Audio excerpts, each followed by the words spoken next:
Olá, aqui é a Thaís, tudo bem? Sejam muito bem-vindos a mais um vídeo desse canal. Neste canal eu falo um pouquinho sobre a minha prática profissional e também compartilho algumas vivências da minha vida. Para você que ainda não me conhece, eu sou formada em pedagogia e eu trabalho há 9 anos já na área da educação social.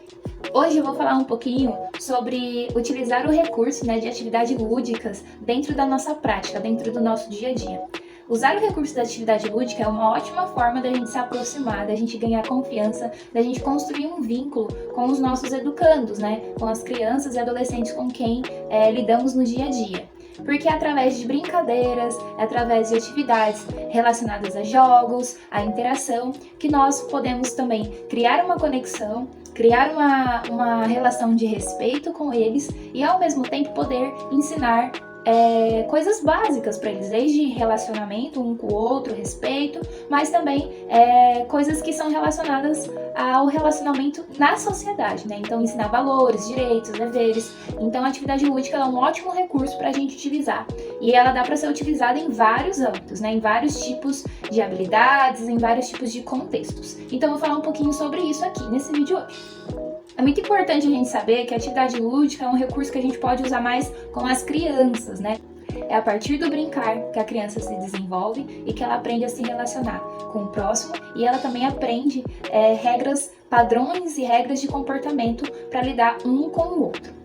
Mas é claro que devemos pensar que a atividade lúdica não é só a gente passar brincadeiras e simplesmente ficar ali observando ou só fazendo uma orientação ou outra. Toda atividade ela precisa ter um objetivo, ela precisa ter um ponto inicial e um ponto final, um ponto de partida e um objetivo do que se quer alcançar com aquele tipo de brincadeira. Até uma brincadeira muito simples como batata quente, ovo choque, até mesmo pega-pega, pode ser usado como recurso para a gente ensinar, para a gente promover várias outras coisas para aquela criança e adolescente se desenvolver melhor no seu relacionamento consigo e com o outro. Por isso é muito importante, desde o início, a gente pensar em qual público com que a gente vai aplicar essa atividade lúdica. Antes mesmo de já ir procurando, pensando na atividade, nós precisamos saber qual é a idade desse público que a gente vai trabalhar, qual é a faixa etária, em qual período de desenvolvimento. Porque crianças, por exemplo, de 0 a 2 anos brincam de uma forma,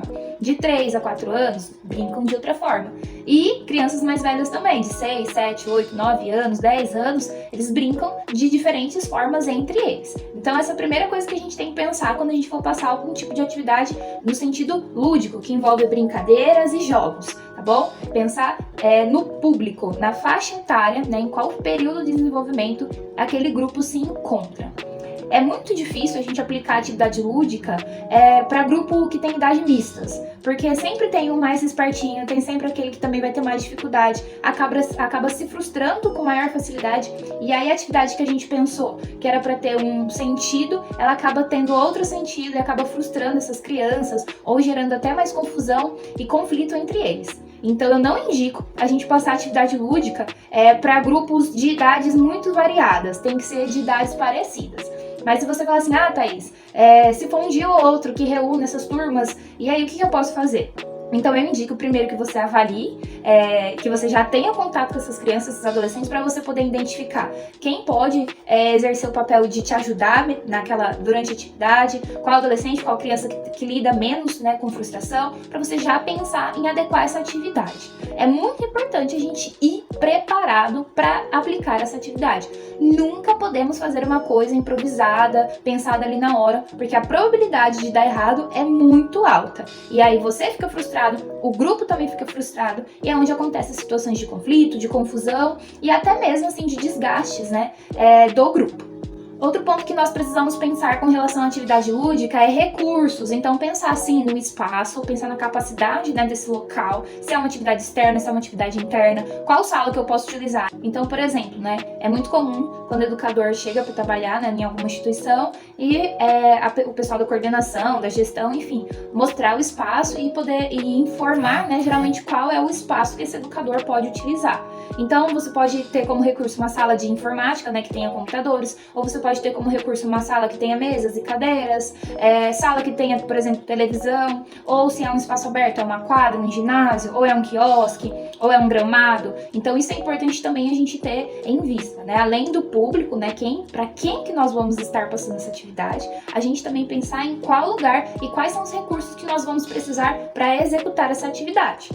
São vários tipos de recursos que podemos utilizar, desde bambolê, cones, bola de basquete, bola de vôlei, bola de futebol, ou até mesmo bola feita com tecido, né, com meia, também papel, caneta, enfim, ou nenhum recurso, só um espaço aberto também. A gente pode utilizar como recursos corda, som, caixa de som. Então, é muito importante também já ter isso organizado e já ter isso programado antes de aplicar a atividade.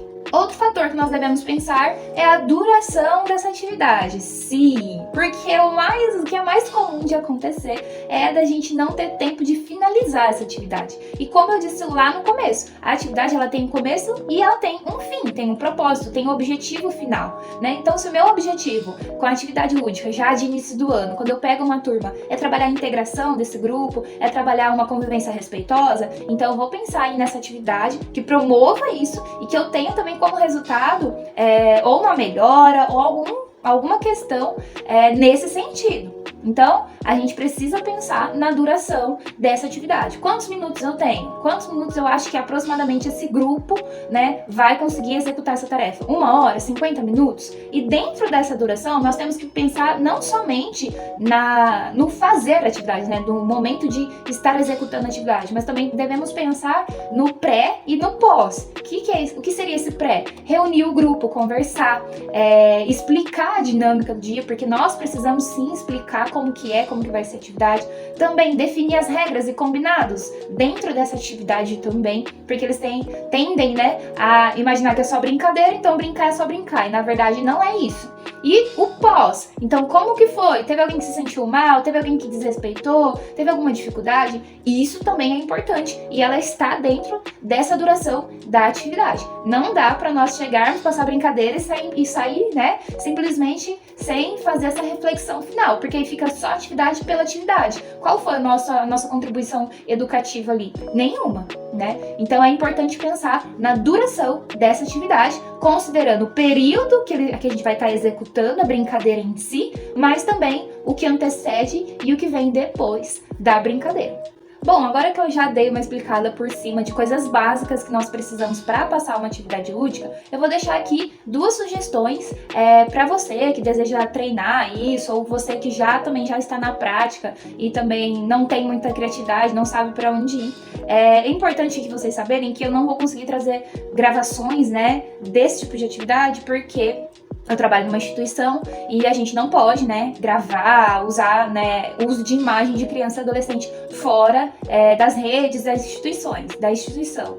Então, eu vou tentar explicar aqui de uma forma com que vocês entendam e quem sabe mais pra frente eu consigo pegar um grupo de pessoas que possam se voluntariar pra gente poder gravar mesmo e mostrar na prática. A primeira sugestão é você reunir o pessoal numa roda. É interessante que tenha cadeiras nesse lugar e nessa brincadeira ninguém perde, ninguém ganha, é só pra ter uma movimentação, é só pra você ir ganhando a confiança, o vínculo e o respeito dessas crianças, desses adolescentes que você vai atuar na prática.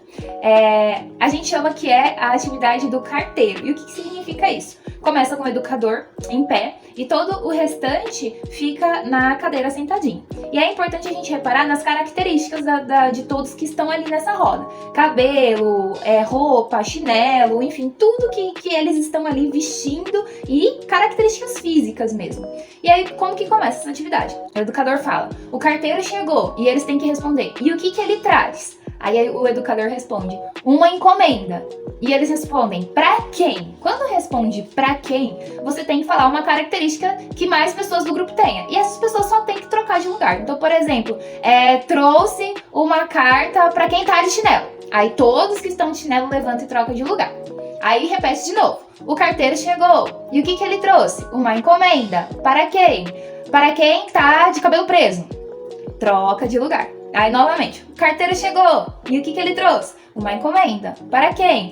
Para quem está de óculos. Então, é uma é um tipo de dinâmica, né, de atividade que nós podemos usar e que ela é muito simples e ela dá para ser utilizada logo de início, para gerar essa integração do pessoal, do grupo. A próxima atividade é a dinâmica do 1, 2, 3. Ela é um pouquinho complicadinha da gente entender se eu não tiver um exemplo, mas eu vou confiar que vocês vão entender, que eu vou conseguir explicar certinho e vocês vão conseguir fazer na prática.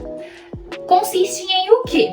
O legal é a gente tentar fazer em duplas, mas pode acontecer de ou não dar dupla suficiente, ficar uma pessoa sem par, ou deles se recusarem também, né, a fazer as duplas. Então eu recomendo você fazer primeiro num grupão e lembrando que o objetivo principal dessa atividade aqui é de promover essa interação, seriam atividades iniciais, logo no começo que você pega aquele grupo, né, para trabalhar e ainda tem aquele certo medinho, aquele certo receio, né, e fica cada um no seu canto. Então seria uma forma de integração entre o educador e os educandos também, tá? Então esse seria o objetivo principal, a integração, né? Promover uma convivência ali harmoniosa para eles. E também se divertir, porque essa brincadeira é muito engraçada, porque a gente começa de forma muito simples e depois a gente vai colocando outros recursos que pode deixar mais divertido.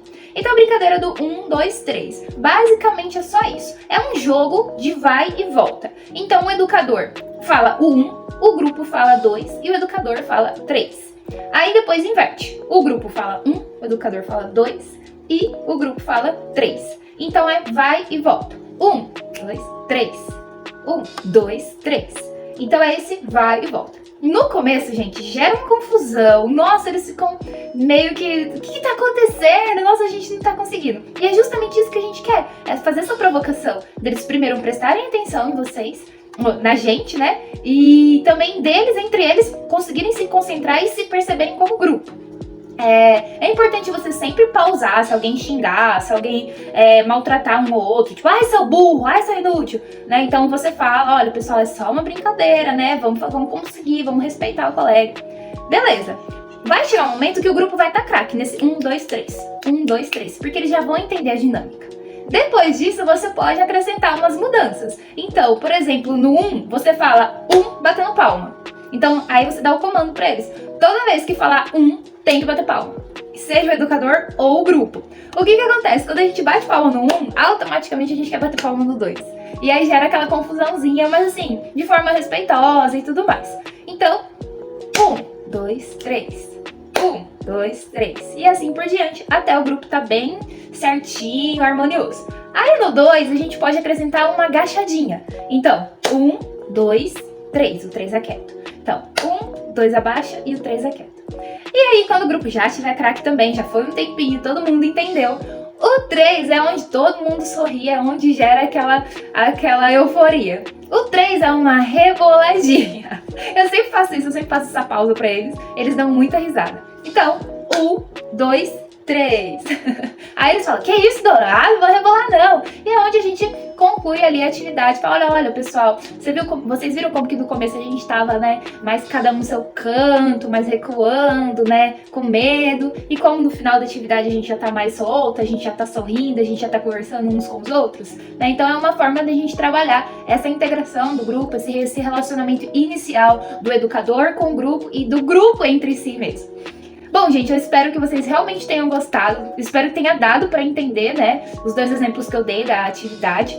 E eu prometo tentar registrar de forma mais visual, né, que exemplifique melhor essas atividades. Aqui eu vou continuar trazendo um vídeo sobre a prática do educador social, é um assunto que eu gosto muito, é a área que eu trabalho, que eu sou apaixonada por isso. Então, é claro que não tá numa melhor qualidade, até porque aqui ninguém é um gravador, um youtuber profissional, mas eu espero que a informação chegue e que vocês consigam também aprender e também fazer essa troca entre nós. Um grande beijo, um abraço e até a próxima. Tchau!